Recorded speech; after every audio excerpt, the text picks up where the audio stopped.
L'idée, c'est Claude Faure. D'accord. Ça s'est fait tout simplement. Un jour, je connaissais Claude Faure, il habite pas loin d'ici, puisqu'il habite Bellevue, je connaissais aussi sa famille.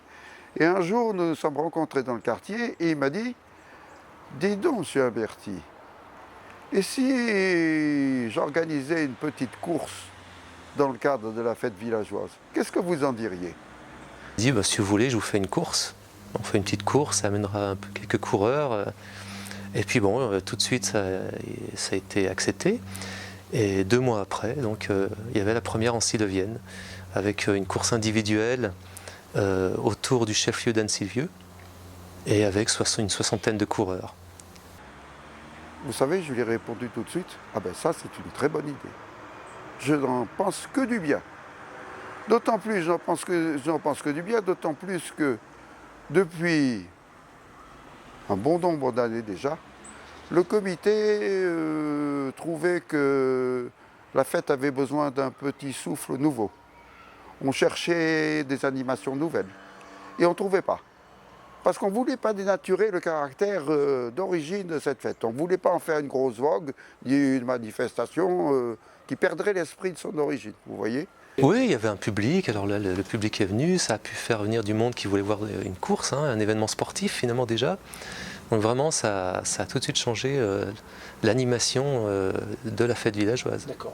Alors donc en 86, donc cette course individuelle, en 87 j'ai voulu faire quelque chose d'original, donc j'ai pensé à faire une course de relais, quelque chose qui n'existait pas en fait, par équipe de 2. Donc c'était toujours au chef-lieu d'Anne-Sylvieux, avec un circuit d'1 kilomètre. Et tous les tours, les coureurs se relayaient, donc selon les catégories, ils avaient plus ou moins de tours à parcourir. Donc les choses se sont organisées, on peut dire, comme si ça devait avoir lieu depuis toujours. Voilà, tout simplement. Et puis la 3e année, j'ai décidé de monter une association, parce que je me disais, mais c'est bien d'organiser une course, mais si je veux la faire durablement, il faut que pour moi il y ait une motivation, une autre dimension.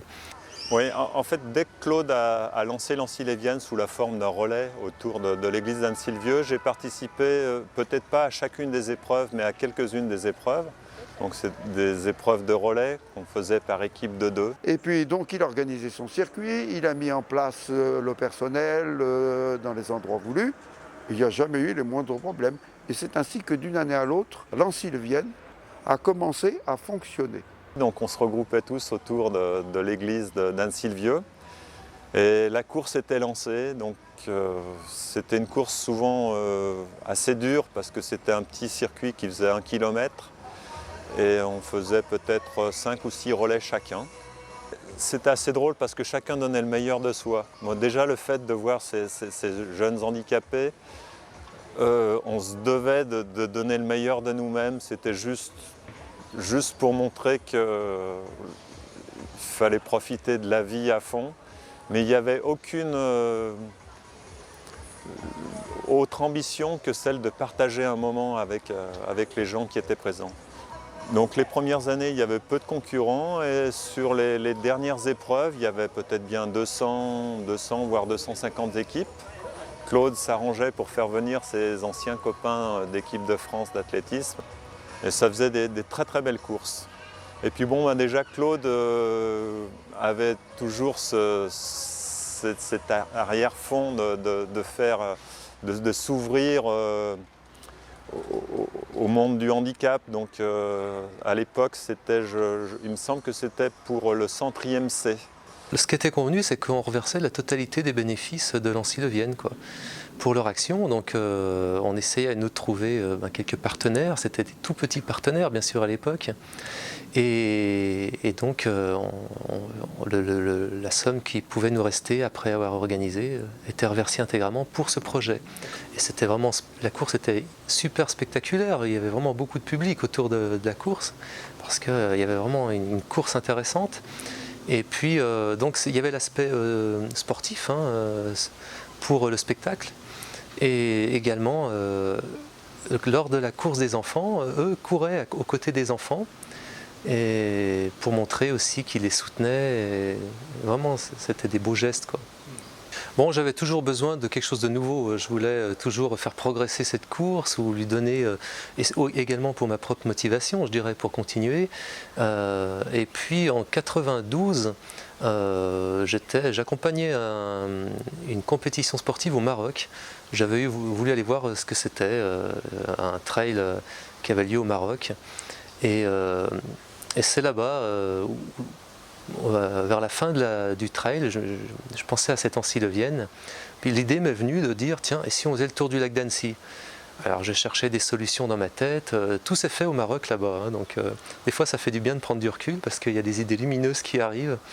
Donc l'idée du vélo m'est venue en me disant, tiens, il y a un vélo, et les deux ils sont ensemble, et ils se reposent sur le vélo et ils peuvent être tout le long ensemble. Moi j'ai le souvenir surtout de la première année, c'était exceptionnel, c'était une vraie aventure, c'est-à-dire moi j'ai le souvenir encore sur la ligne de départ, au moment où le véhicule devait se mettre en route, mon véhicule ouvreur, je me disais mais on est complètement fou quoi, je ne savais pas où on allait quoi. Et c'était vraiment le sentiment d'une vraie aventure, de dire mais qu'est-ce que j'ai fait quoi. Et puis il y avait une ambiance déjà, il y avait 360 coureurs cette année-là qui avaient répondu présent, et chaque coureur avait l'impression de partir également dans une aventure exceptionnelle quoi. Pour cette première épreuve, donc à l'époque, je m'entraînais un petit peu avec Jean-Christophe Roche, qui était un peu plus jeune que moi, et on avait décidé de faire équipe commune. Et parce qu'on ne savait pas trop comment s'y prendre, souvent on posait le vélo par terre, et puis on se préparait à courir et on partait. Puis on s'est vite aperçu que le deuxième devait relever le vélo, fournir des efforts supplémentaires. Donc, mais la première édition, on l'a fait un peu comme ça, on posait le vélo par terre ou contre un arbre et puis on y allait. J'ai souvenir d'une grande joie pour cette première arrivée parce que bon, déjà on était très contents d'avoir fait une belle course, d'avoir gagné et d'avoir donné le meilleur de nous-mêmes. Par contre, on était vraiment très fatigués. Moi, j'avais l'impression que c'était plus fatigant qu'un marathon. Ouais, cette dernière montée, c'est vraiment un calvaire. C'est incroyable. Surtout qu'à pied, ça passe tout seul, mais si on a le malheur de la faire à vélo, c'est vraiment très dur. Surtout c'est tellement dur de repartir en côte en vélo qu'il faut laisser la même personne faire la montée totale à pied. Et puis il faut que le vélo puisse prendre son élan en bas pour essayer de profiter de son élan pour aller jusqu'en haut. Donc en 92, j'ai fait la première édition avec Jean-Christophe Roche et la deuxième édition, ça c'est un grand bonheur parce que j'ai pu la faire avec ma sœur, Isabelle. Je ne voulais pas trop qu'elle se fatigue, je l'ai vraiment protégée parce qu'elle avait des courses importantes à faire en fin septembre, donc il ne fallait vraiment pas qu'elle se fatigue. Et si j'avais pas voulu protéger Isabelle, on gagnait la course. Finalement, on finit 4e, à 1 minute 30 des premiers. Donc la troisième fois, je l'ai fait avec Jean-Christophe Roche, donc c'était en 94, voilà, c'est ça. Et donc, bon, bien sûr, avec Jean-Christophe, on avait l'ambition de battre notre record, qui était de 2h30, je crois, la première année. Donc on voulait passer sous les 2h30. Et on a couru en 2h27. Assez facilement. Là, on était déjà, on va dire, des pros, parce qu'on savait vraiment gérer cette course. On était vraiment au point pour le changement de relais.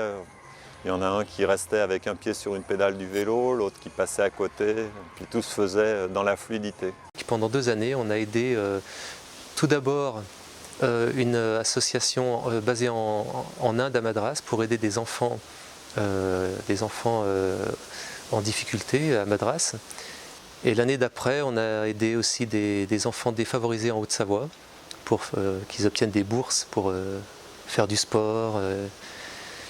Et puis, je pensais depuis des années à Christine Janin, que j'avais rencontrée lors de l'inauguration de l'aire d'évolution motrice à Cran-Gévrier. Christine Janin, qui a monté l'association À chacun son Everest. Et j'hésitais vraiment parce que je me disais, elle est médiatique, elle doit être quand même très aidée, elle n'a pas besoin de nous en fait. Et puis je l'ai rencontrée, elle nous a dit, mais si, on a des besoins énormes, on a un projet de monter un chalet à Chamonix, et vraiment on a besoin vraiment de soutien en ce moment. Et on est parti pour l'aider, et on l'a aidée quelques années. On est parti quelques années avec elle, Et c'est vrai que c'était très motivant, cette action pour les enfants malades. Et puis ce chalet a vu le jour. Et elle arrive à ses fins. Et on a changé d'action à partir du moment où elle est arrivée aussi à son objectif. Et donc depuis 2 ans maintenant, on est de l'association Autisme Éveil. C'est une association qui avait pris contact avec nous. Et je sais que les autistes on n'en parle pas beaucoup. Et ils ont besoin de gros moyens pour développer des structures pour ces enfants qui sont souvent bien peu aidés. Donc voilà, on est parti sur cette action jusqu'à cette année. Il n'y a pas de prix en argent pour les vainqueurs. Donc les gens qui viennent là, c'est uniquement pour partager leur bonheur de courir et donner aux autres.